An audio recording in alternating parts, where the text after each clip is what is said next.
Olá, você sabe o que é integridade bíblica? Como a Bíblia descreve ou define essa palavra?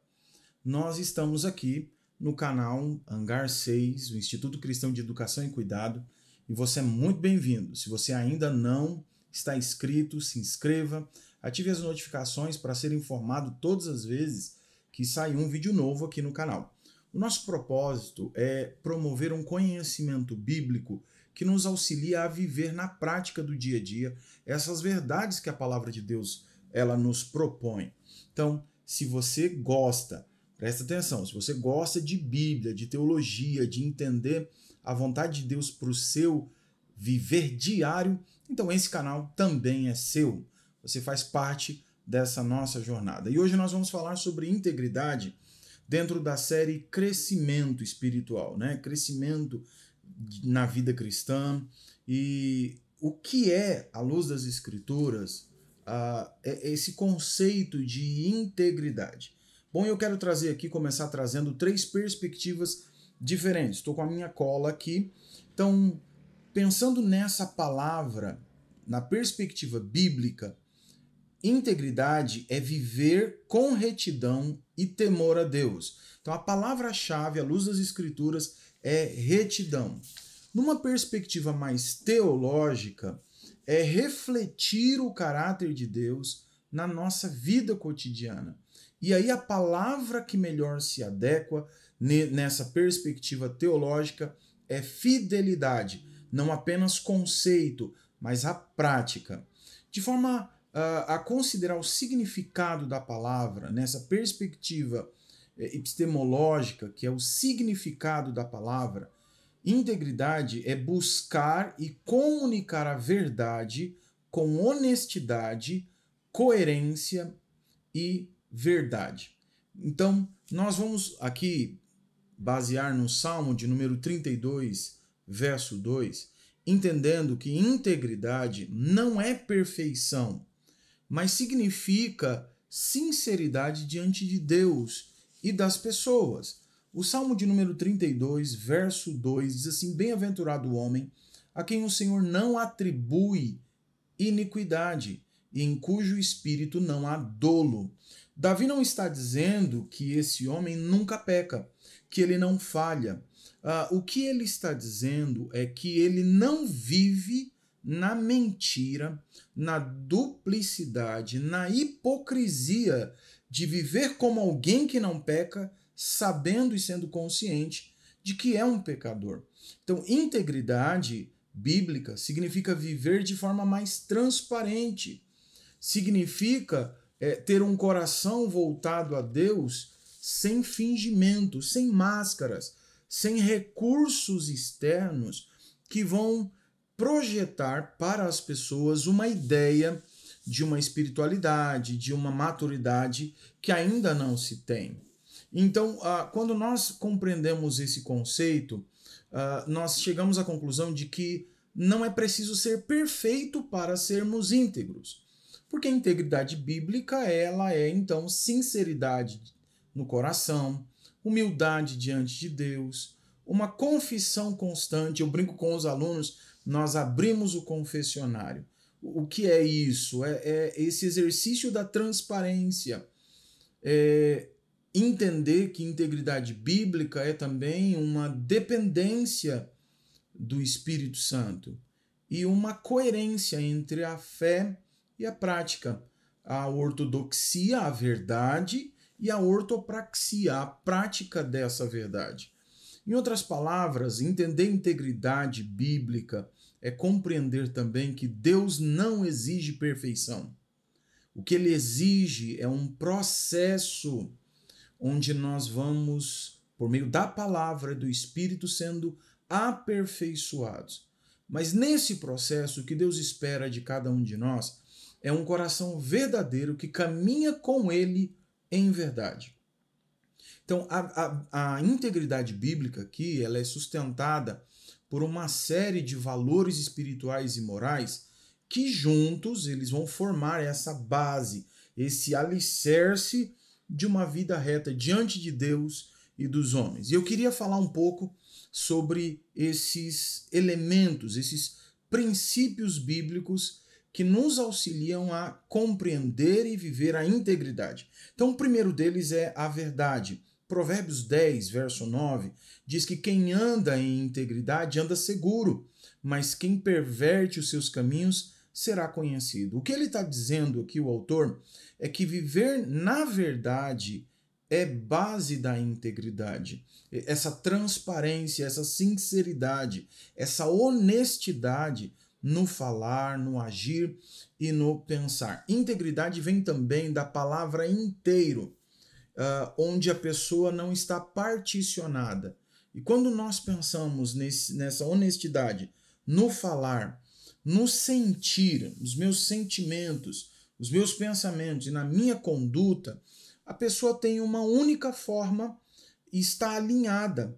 Às vezes nós pensamos algo e falamos diferente daquilo que a nossa consciência tem sobre aquele assunto. Isso é falta de integridade.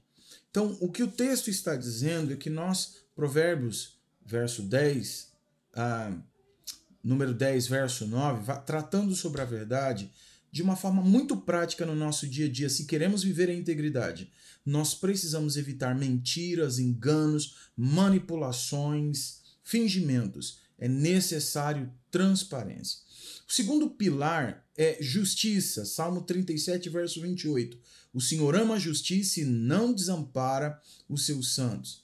A integridade, ela vai exigir uma ação com equidade, com retidão, sem favorecimentos, sem panelinhas, sem opressões.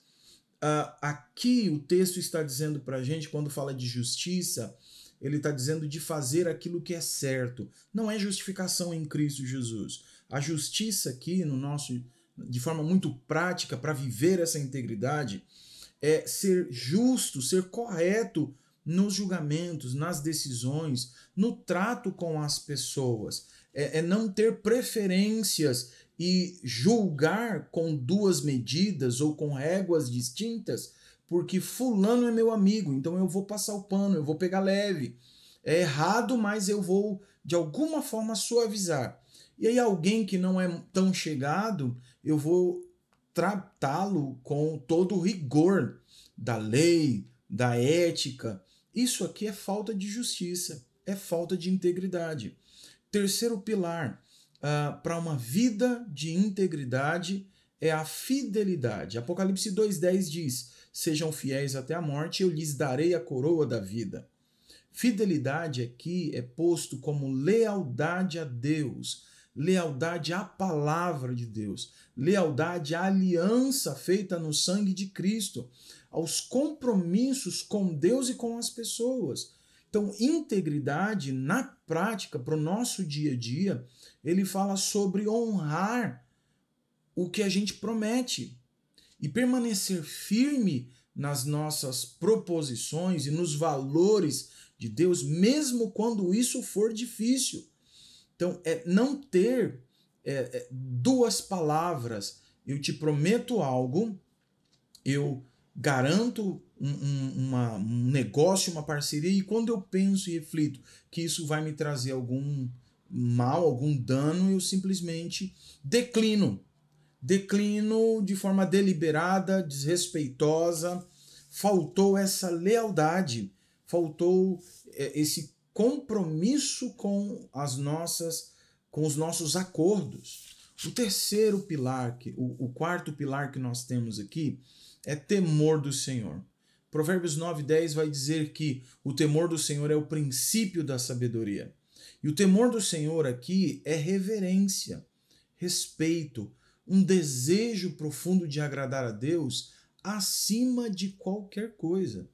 Então, quando nós pensamos que o temor do Senhor, ele é um dos pontos que nos auxiliam a viver em integridade, em retidão, nós precisamos tomar sempre decisões pensando se elas agradam a Deus ou não. O que eu vou fazer, ele agrada a Deus ou ele desagrada a Deus? Ele fere a santidade, o caráter de Deus ou não? Então, o temor do Senhor na vida prática e tudo que você for fazer, a forma de trabalhar, a forma de estudar, a forma do nosso lazer, a nossa relação com as pessoas, elas precisam, todas essas decisões, elas precisam ser avaliadas. E o critério é Deus será glorificado. Não são critérios como quais os benefícios que eu terei, que vantagem eu posso ter. Não é esse o tipo de critério. O critério não pode ser outro se eu quero andar em integridade, se eu quero pautar a minha vida no temor do Senhor, não pode ser outro senão agradar a Deus. O quinto pilar para uma vida de integridade é humildade. Tiago, capítulo 4, verso 6, ele vai dizer que Deus resiste ao soberbo, mas dá graça aos humildes. A integridade exige, quando falamos desse texto, um reconhecimento dos nossos próprios limites. É admitir as nossas falhas, é reconhecer as nossas limitações e viver numa dependência de Deus para superar, para vencer, para negar o pecado, para romper com esse ciclo, muitas vezes marcados por imaturidade, por uma vida onde a autossuficiência me coloca em situações de vulnerabilidade. Então, a humildade, na forma mais prática do nosso dia a dia, é admitir erros. É pedir perdão quando notamos que fizemos algo que primeiro não agrada a Deus e depois que isso de alguma forma trouxe dano, feriu alguém. E não importa quem seja. E Ronaldo Lidório, no seu livro Liderança e Integridade, ele diz que é mais fácil lidar com os erros de alguém do que com as tentativas de justificar o erro. As pessoas elas têm uma facilidade maior de lidar com o erro do que com pessoas que ficam terceirizando responsabilidade, ficam tentando justificar os seus erros, e é preciso admitir, pedir perdão e aceitar correções com mansidão. Isso é um processo difícil, duro, porque nós temos dificuldade em manifestar as nossas vulnerabilidades. Nós vivemos um mundo onde cada um procura ser a sua melhor versão e apresentar isso para as pessoas, ainda que isso seja tudo fake. Um outro ponto é que é muito fácil nós lidarmos com o outro fora, o outro longe. Nós temos muito mais facilidade em admitir os erros para alguém que não convive conosco. E eu queria deixar aqui só uma observação. O outro é alguém que está fora de mim. Então, o outro mais próximo de mim é a minha esposa, são os meus filhos, são os amigos. E é curioso que nós temos muita dificuldade de lidar com esse ponto, esse quinto elemento chamado humildade, dentro dos nossos lares, dentro do matrimônio. E, como eu disse, a prática é admitir os erros, é reconhecer que machucou, que causou danos, pedir perdão, se possível, reparar esses erros e aceitar as correções, sempre com mansidão. O sexto elemento para uma vida de integridade é o amor. 1 Pedro 4,8 vai dizer assim: o amor cobre uma multidão de pecados. O amor é o princípio orientador da vida cristã. Então, a gente busca sempre o bem ao próximo. Amor é tomar cuidado com o outro, é tomar cuidado com as palavras, com o comportamento.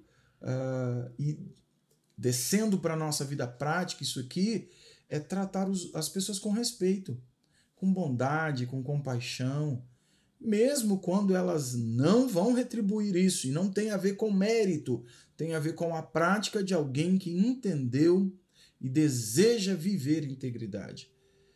Não espere para ser uma pessoa educada, respeitosa, que tem compaixão, bondosa. Não espere do outro. Se você quer viver, se eu quero viver uma vida de integridade diante de Deus e das pessoas, isso é uma decisão pessoal, é uma resolução do nosso coração. Sétimo e último pilar, falando de coração, é a pureza do coração.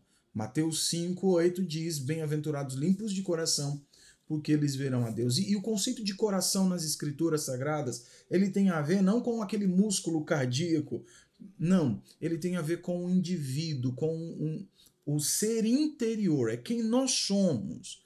E quando nós pensamos no coração, a integridade ela começa no coração, na intenção, nas motivações, no pensamento, naquelas ideias concebidas que nós muitas vezes nutrimos, mas nem temos coragem de falar para o outro porque temos consciência de que aquilo é errado.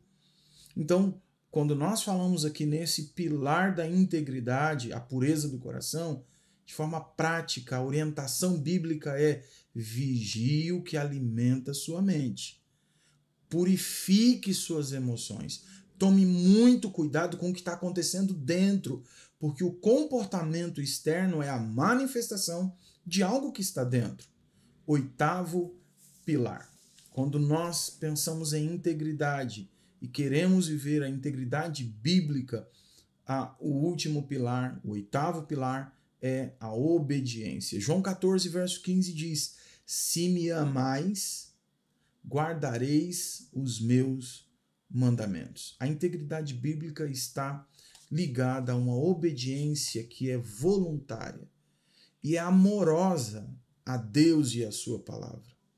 E para fechar isso aqui, de forma muito prática, integridade, tendo essa forma de pensar, de sentir e de agir alinhada à palavra de Deus, quando nós pensamos em obediência, Jesus dizendo: olha, se vocês me amam, vocês vão guardar os meus mandamentos.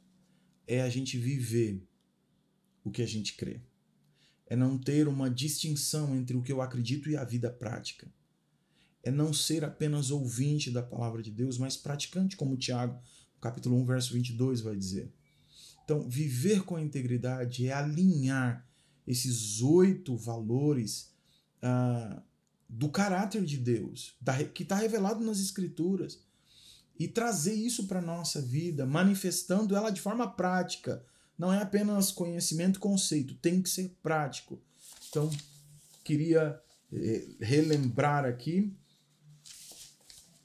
a verdade, justiça, fidelidade, temor do Senhor, humildade, amor, pureza de coração e obediência. Que Deus nos dê graça e assim, vivendo a integridade, possamos crescer cada vez mais em maturidade e em espiritualidade. Um grande abraço, um beijo no seu coração. Você que ainda não é inscrito, se inscreva e encaminhe para alguém que precisa compreender um pouco mais, que você acredita que vai ajudar a entender sobre vida cristã, sobre o que a Bíblia espera, o que Deus espera da gente. Compartilhe esse vídeo, deixe aí os comentários, inscreva aí, deixe suas perguntas, nós, à medida do possível, vamos responder. Deus te abençoe e até mais!